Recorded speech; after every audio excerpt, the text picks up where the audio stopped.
Hello friends, welcome to another episode of Blossoms and Bourbon. My name is Mark, I'm the owner here at Creative Occasions. It's a pleasure to welcome you to my workroom. Thank you for joining us, and if you really like and want to support us, please like and subscribe to our videos. Be sure to hit the little bell icon so that you'll be notified of new content.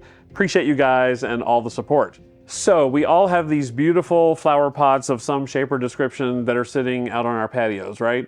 Fall came, frost, everything died. You maybe put some pansies or some flowering kale in them for fall, a pumpkin or two. Even that's gone now, right? So you're left with basically this lovely container with nothing in it.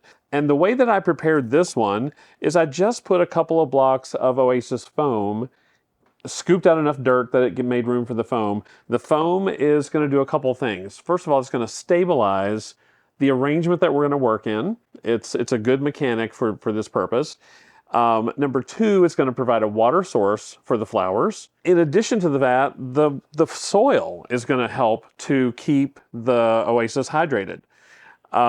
So if we get rain, if we get snow, all of that is going to be stuff that will help keep this arrangement hydrated and fresh. And essentially what we're going to do is we're going to take cuttings from our yard. I've got some arborvitae here. Remember, everything gets a fresh cut on the bottom.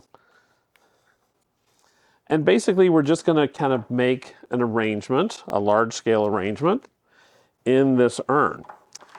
We're going to add some decorative elements to it, which will be part of what will make it work so nicely for the holidays.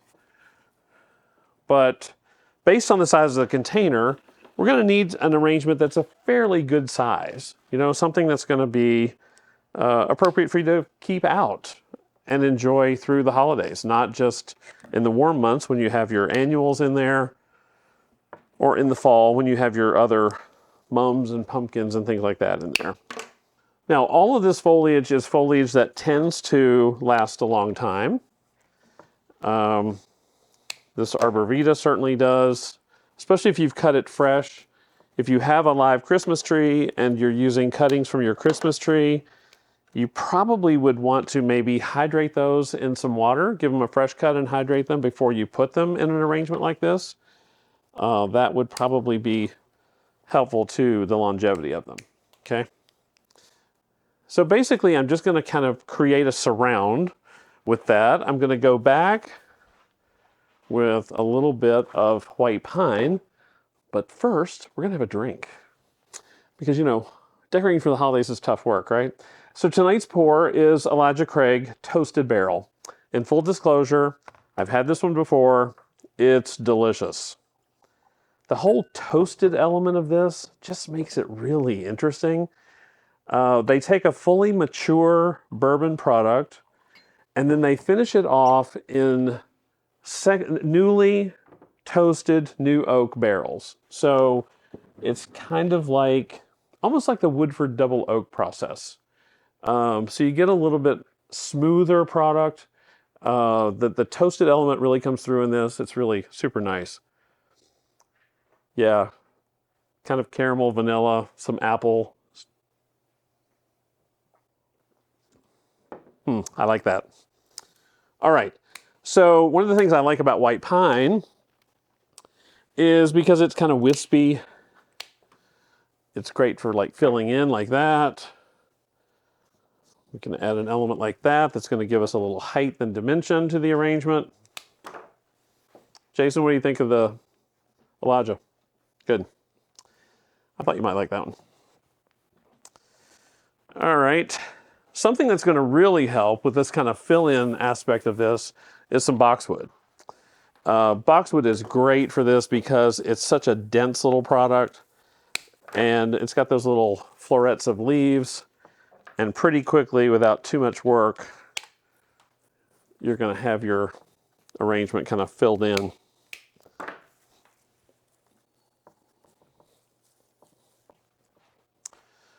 I know we have lots of viewers from different parts of the country and different parts of the world.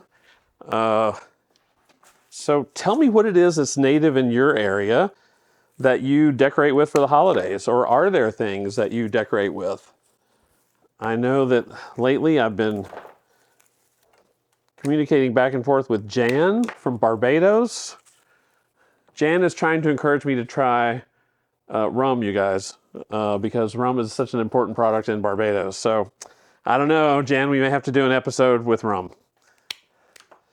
All right, and as you can see, I'm really not, paying a ton of attention to this. It's just kind of more about getting a rounded, kind of somewhat full shape. And one thing that you'll love about working with white pine is you get this lovely gummy sap all over your hands. It's just so nice. All right, let's decide where the front of this is going to be. Then I'm going to grab some ornaments. And these are larger scale ornaments because this urn is pretty big, so I want the size of the ornaments to match the scale of the container. If we put little tiny bulbs in this, it just wouldn't be right. It wouldn't look the same.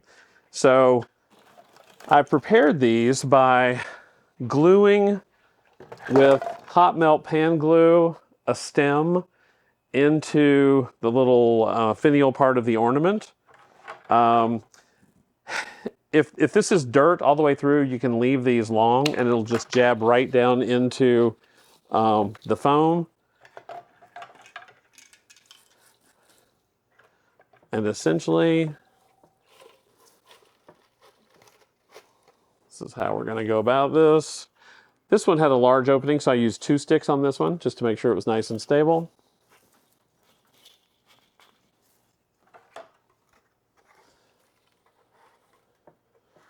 Let's put him over here. That one over there. That one there. And maybe that one there. So if they're on your porch kind of facing that way, that's how they would look. We can also add a little bit of ribbon to this. We've talked before about how I like to mix patterns of ribbon. So of course I chose these ribbons because of what, you guess? Yeah, the colors in the ornaments. So they're blending nicely with not only the colors in the ornaments, but the tonality of those colors. So they're the same intensity. And we're just going to make a couple of quick loops with this. So that I think it would be super nice to have it just kind of hanging over the edge of the urn, kind of dancing over the rim a little bit. So literally 2 loops, probably all we're going to do here.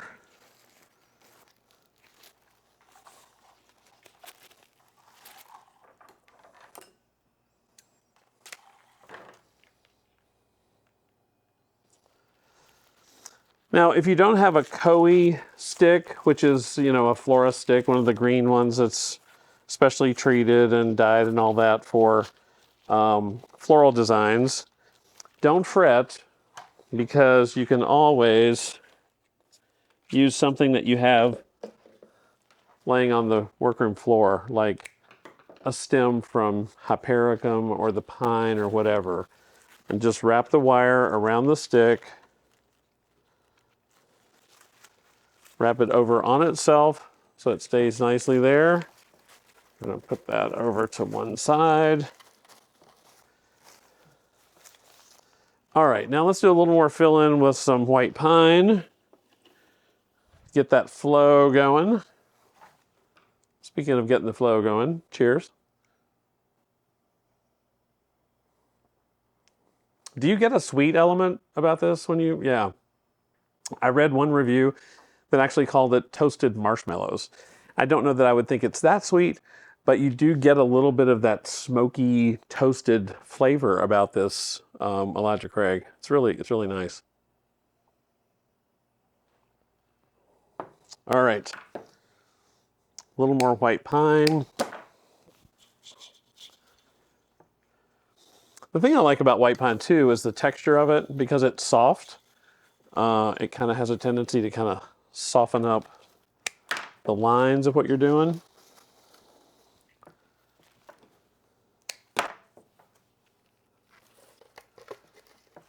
And I'm telling you, I have not a container like this, but a similar container that I keep on a wrought iron table on the outside of my house on the patio all through the holidays and the rain, the snow if we have snow. If we don't, we dump some water on it. And it literally stays fresh for a couple of months. So I would encourage you to try this because it's a great way to have an accent outside your home. That would be beautiful for your guests as they arrive. All right, let's get that filled in the back here.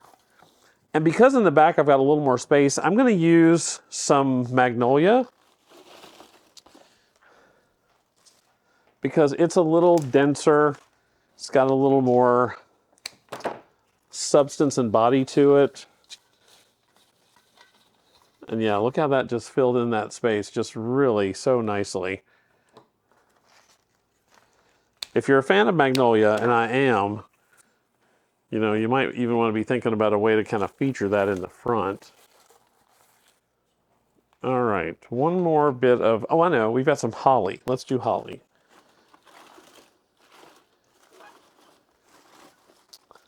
The holly tree doesn't have any berries on it this year. I don't know what's the deal with that. Why does my holly tree not have any berries? Somebody tell me. Last year it was covered with beautiful, beautiful red berries. This year, nothing. And so, yeah, the holly, the magnolia is all great because the leaves on it are sort of broad and smooth, flat, shiny, which is a beautiful contrast to the texture of this arborvitae, the pine.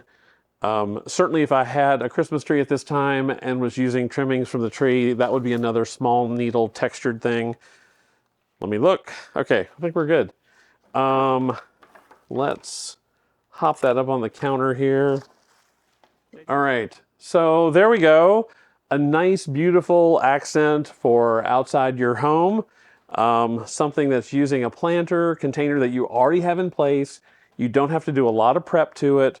A couple of blocks of foam in there for some stability, water source, and you're all set to go for the holidays. And then apart from that, don't forget to enjoy the Elijah Craig. You guys, again, thank you so much for your support. Please remember to like and subscribe to the video, hit the bell icon to be notified of new episodes. And until next time, happy holidays and cheers to you and to flowers every day. Thanks for joining.